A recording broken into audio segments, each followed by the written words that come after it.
Shalom. Renungan kali ini berjudul Diri kita harus bekerja sama. Bagian ke-6 oleh Evangelis Lokamanya Prawiro. Aku manusia celaka.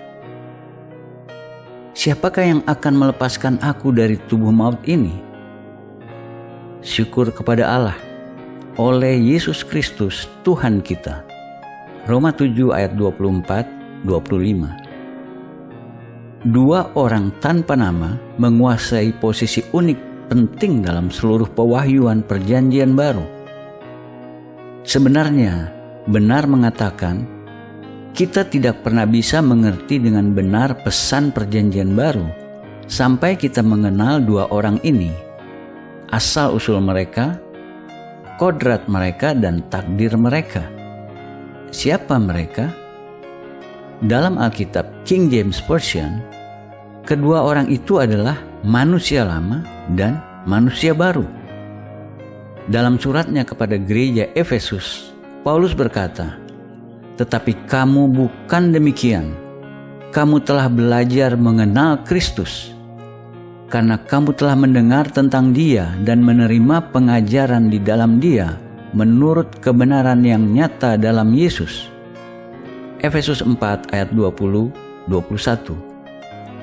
Signifikan untuk dicatat, Paulus menulis kepada orang-orang Kristen yang memiliki komitmen, namun ia mengungkapkan kemungkinan mereka belum mendengar kebenaran yang Allah ingin mereka dengar mengenai posisi mereka dalam Yesus. Hal yang sama terjadi hari ini pada banyak orang Kristen yang tulus. Mereka belum pernah mendengar kebenaran mengenai manusia lama dan manusia baru, yaitu bahwa kamu berhubung dengan kehidupan yang dahulu harus menanggalkan manusia lama yang menemui kebinasaannya oleh nafsunya yang menyesatkan, supaya kamu dibaharui di dalam roh dan pikiranmu dan mengenakan manusia baru yang telah diciptakan menurut kehendak Allah di dalam kebenaran dan kekudusan yang sesungguhnya. Efesus 4 ayat 22-24. Kitab suci mensyaratkan kita mengambil tindakan spesifik terhadap dua manusia ini. Pertama, menanggalkan manusia lama. Kedua, mengenakan manusia baru. Sudah pasti, jika kita ingin mampu melakukan ini, kita harus mengidentifikasi manusia lama dan manusia baru. Mari kita pelajari asal-usul dan kodrat manusia lama yang disimpulkan dalam kata-kata Paulus. Manusia lama menemui kebinasaannya oleh nafsunya yang menyesatkan. Nas ini memegang 3 kata kunci: kebinasaan, nafsu, dan menyesatkan. Manusia lama adalah hasil dari kesesatan atau penipuan secara spesifik, tipu daya Satan. Manusia lama akibat manusia mengikuti tipu daya Satan. Agar mengerti kodrat penipuan sepenuhnya, kita harus kembali pada catatan penciptaan manusia dan asal-usul sejarah manusia. Kita ingat, setelah Adam dan Hawa diciptakan, Allah memperingatkan mereka untuk tidak makan dari satu pohon di Taman Eden, pohon pengetahuan yang baik dan jahat. Allah memberi peringatan serius, sebab pada hari engkau memakannya, pastilah engkau mati. Kejadian 2 ayat 17. Dalam pasal Kejadian selanjutnya, kita membaca Satan dalam bentuk ular datang pada perempuan Hawa dan mencobainya. Pencobaan ditujukan agar Hawa mengabaikan peringatan Allah dan tidak mentaati apa yang Allah katakan padanya dan suaminya. Dalam meyakinkan Hawa untuk melakukan ini, Satan mengemukakan kebohongannya. Allah berkata, "Pastilah engkau mati." Satan berkata, "Sekali-kali kamu tidak akan mati." Kejadian 3 ayat 4. Itu kebohongan. penyangkalan kebenaran Allah melahirkan manusia lama. Manusia lama, maka hasil dari penipuan, kebohongan Satan. Camkan di pikiran, penipuan adalah aktivitas utama Satan terhadap umat manusia. Dalam Wahyu 12 ayat 9, Satan disebut naga besar itu, si ular tua yang disebut iblis atau Satan, menyesatkan seluruh dunia. Penipuan menggerakkan proses degenerasi. Kitab Yakobus mengatakan pada kita bahwa penipuan menghasilkan hawa nafsu. Hawa nafsu adalah keinginan sesat memberontak, keinginan yang berlawanan dengan kehendak Allah, dan berlawanan dengan keberadaan orang yang melakukan keinginan itu. Hawa nafsu menghasilkan dosa, dan dosa menghasilkan kematian. Apabila seorang dicobai, janganlah ia berkata, "Pencobaan ini datang dari Allah."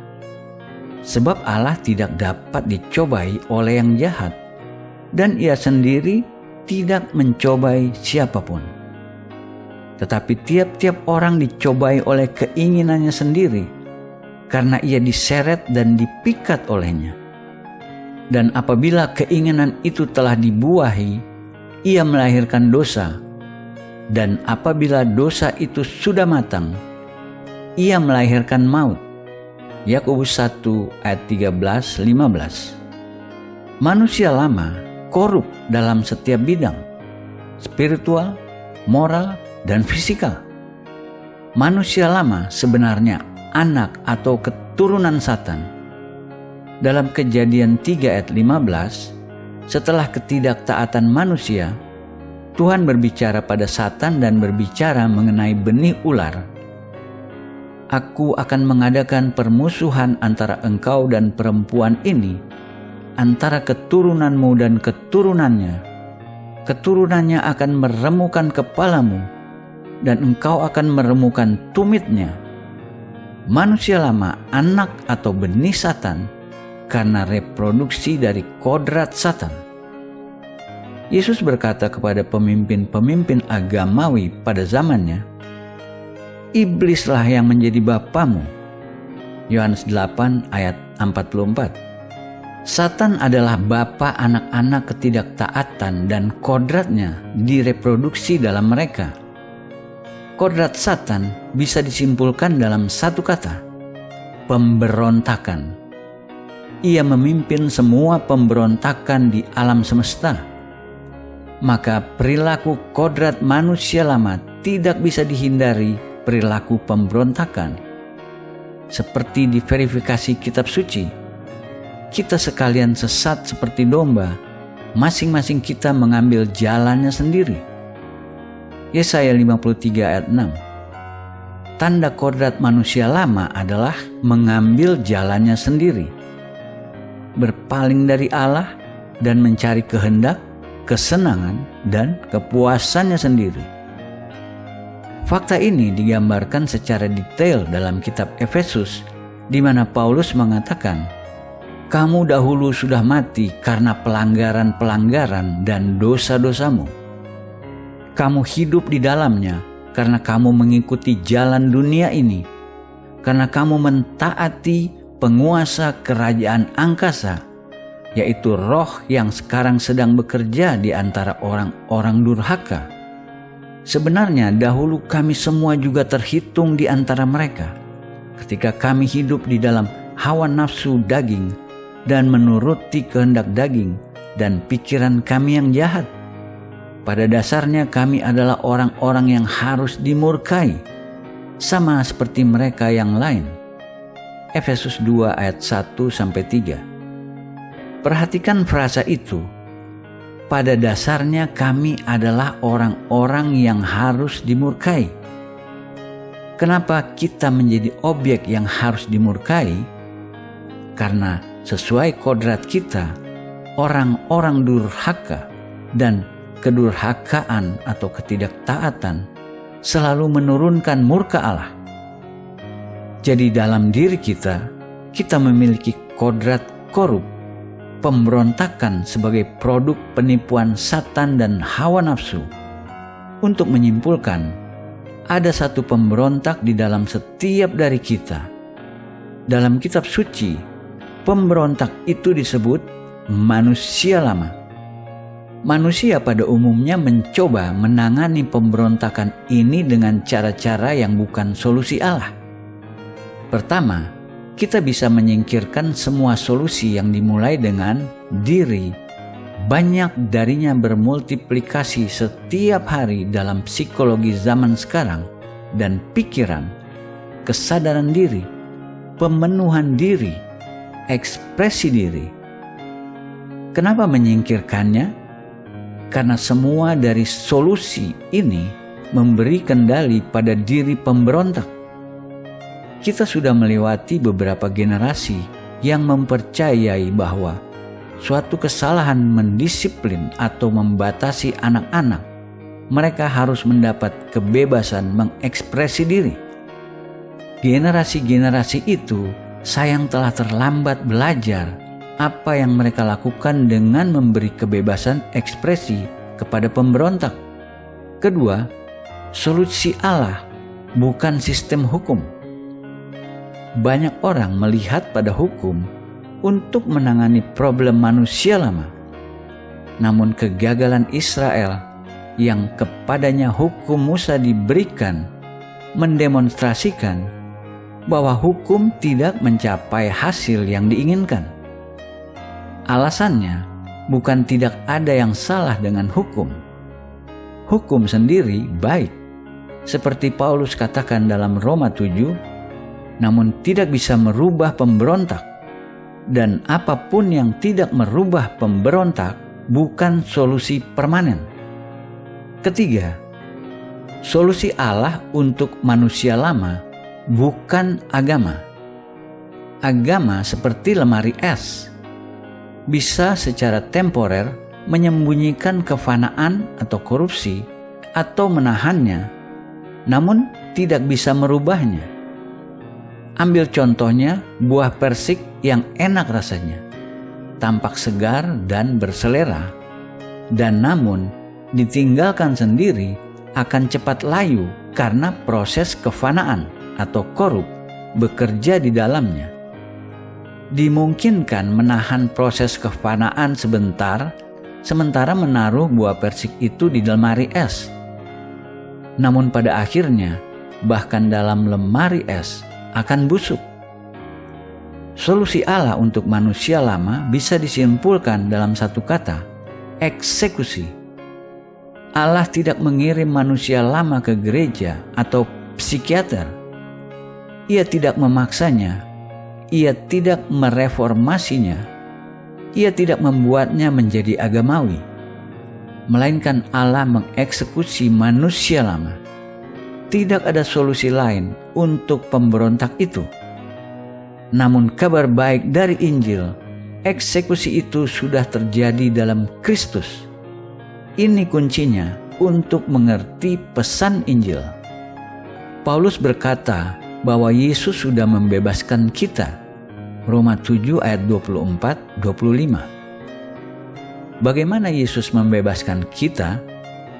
Karena kita tahu bahwa manusia lama kita telah turut disalibkan, supaya tubuh dosa kita hilang kuasanya, agar jangan kita menghambakan diri lagi kepada dosa. Roma 6 ayat 6. Satu-satunya jalan untuk lolos dari perbudakan dosa adalah mengenal dan percaya bahwa manusia lama kita, kodrat lebih rendah yang mematikan, disalibkan bersama Yesus. Ketika Yesus mati disalib, pemberontak itu, manusia lama, dieksekusi bersamanya. Dalam substitusi itu, Kristus memberi dirinya untuk kita. Ia diidentifikasi dengan pemberontakan kita, dan ia membayar hukuman bagi pemberontak. Ia dieksekusi di bawah penghakiman Allah menggantikan kita. Karena pertukaran, Paulus melihat bukan hanya identifikasi Yesus dengan kita, namun identifikasi kita dengan Yesus. Ia menyatakannya dalam kata-kata, "Aku hidup, tetapi bukan lagi aku sendiri yang hidup, melainkan Kristus yang hidup di dalam aku. Dan hidupku yang kuhidupi sekarang di dalam daging adalah hidup oleh iman dalam Anak Allah yang telah mengasihi aku dan menyerahkan dirinya untuk aku." Galatia 2 ayat 20. Ketika Kristus mati, aku mati. Deklarasi Paulus, itu kematianku. Dan lalu Paulus mengatakan, sebagai akibatnya, aku tidak lagi hidup. Jika itu benar, lalu bagaimana ia masih hidup? Jawaban Paulus sederhana, Kristus hidup di dalam aku. Setiap dari kita bisa berkata apa yang Paulus katakan. Aku hidup, tetapi bukan lagi aku sendiri yang hidup, melainkan Kristus yang hidup di dalam aku. Bukan lagi manusia lama, pemberontak, kodrat jatuh yang bekerja. Sebaliknya, kodrat baru, kodrat ilahi Yesus yang mengerjakan di dalam aku kebenaran Yesus, memampukan aku untuk hidup dalam hidup yang seluruhnya beda. Paulus menyatakan kembali prinsip sama ini dalam suratnya kepada orang-orang Kolose, menulis kepada orang-orang percaya Kristen, "Sebab kamu telah mati dan hidupmu tersembunyi bersama dengan Kristus di dalam Allah. Apabila Kristus yang adalah hidup kita menyatakan diri kelak, kamu pun akan menyatakan diri bersama dengan Dia dalam kemuliaan." Kolose 3 ayat 3 dan 4. Kapan kita mati? Kita mati ketika Yesus mati. Itu kematian kita.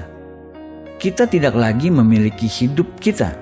Kita memiliki hidup yang tersembunyi, hidup rahasia, hidup yang dunia ini yang terbatas pada panca indera tidak bisa mengapresiasi atau mengerti. Lagi, kita bisa berkata bersama Paulus, "Bukan lagi aku sendiri yang hidup, melainkan Kristus yang hidup di dalam aku. Hidup yang kuhidupi sekarang, pada zaman sekarang, dalam tubuh yang sekarang, aku hidup melalui iman dalam Anak Allah yang mengasihiku dan memberi dirinya untukku." Maka di sini kebenaran gemilang yang kitab suci deklarasikan, kita sudah melewati dari kematian kepada kehidupan, kepada pertukaran luar biasa yang membawa kita dari kematian kepada kehidupan. Pertukaran lain terjadi. Kita diidentifikasikan dengan Yesus dalam semua yang mengikuti kematiannya, penguburan dan kebangkitan. Lihat pada kesimpulan Injil yang diberikan oleh Paulus dalam 1 Korintus. "Dan sekarang, saudara-saudara, aku mau mengingatkan kamu kepada Injil yang aku beritakan kepadamu dan yang kamu terima, dan yang di dalamnya kamu teguh berdiri. Oleh Injil itu kamu diselamatkan, asal kamu teguh berpegang padanya. Seperti yang telah kuberitakan kepadamu, kecuali kalau kamu telah sia-sia saja menjadi percaya. Sebab yang sangat penting telah kusampaikan kepadamu, yaitu apa yang telah kuterima sendiri, ialah bahwa Kristus telah mati karena dosa-dosa kita sesuai dengan kitab suci, bahwa ia telah dikuburkan dan bahwa ia telah dibangkitkan pada hari yang ketiga sesuai dengan kitab suci. 1 Korintus 15 ayat 1-4. Paulus menyatakan di sini esensi Injil berpusat pada Kristus dan mengandung 3 pernyataan berturut-turut. Pertama, Kristus mati. Kedua, ia dikuburkan. Ketiga, ia dibangkitkan pada hari ketiga.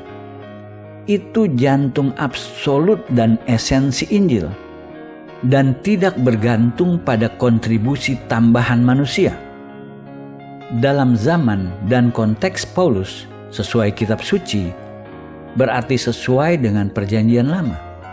Kita mungkin bertanya, di mana dikatakan dalam perjanjian lama bahwa Yesus akan dibangkitkan pada hari ketiga?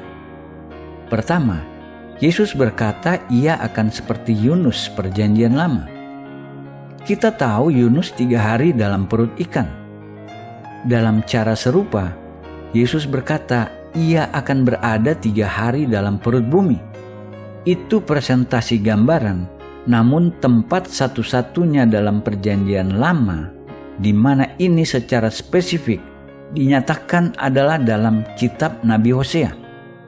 Mari kita akan berbalik kepada Tuhan, sebab Dialah yang telah menerkam dan yang akan menyembuhkan kita, yang telah memukul dan yang akan membalut kita. Ia akan menghidupkan kita sesudah 2 hari. Pada hari yang ketiga, Ia akan membangkitkan kita dan kita akan hidup di hadapannya. Hosea 6 ayat 1 dan 2. Apa yang sudah dibunuh akan dibangkitkan, akan dibawa kembali pada hidup, dan akan terjadi setelah 2 hari, pada hari ketiga. Poin di sini signifikan. Ini semua juga diaplikasikan pada kita, bukan hanya pada Yesus. Tidak dikatakan bahwa Allah akan membangkitkannya kembali, namun Ia akan membangkitkan kita juga. Yesus diidentifikasi dengan kita dalam kematiannya untuk dosa kita. Seperti Paulus berkata, "Aku disalibkan bersama Kristus."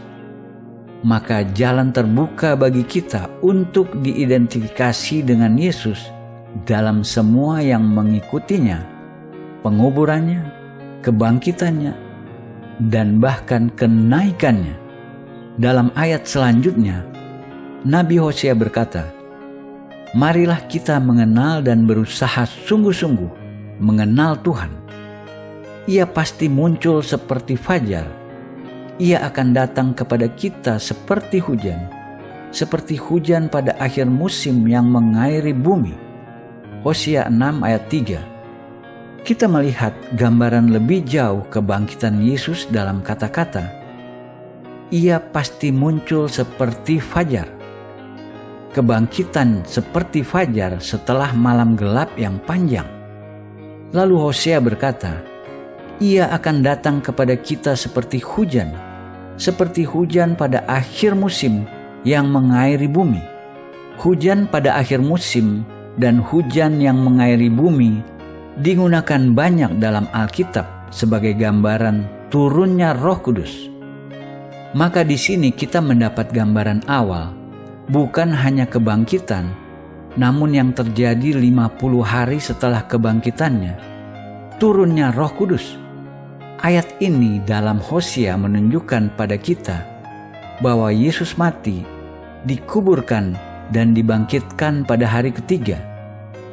Namun juga dikatakan pada kita bahwa kita diidentifikasi dengannya dalam kematian, penguburan, dan kebangkitan dari mati.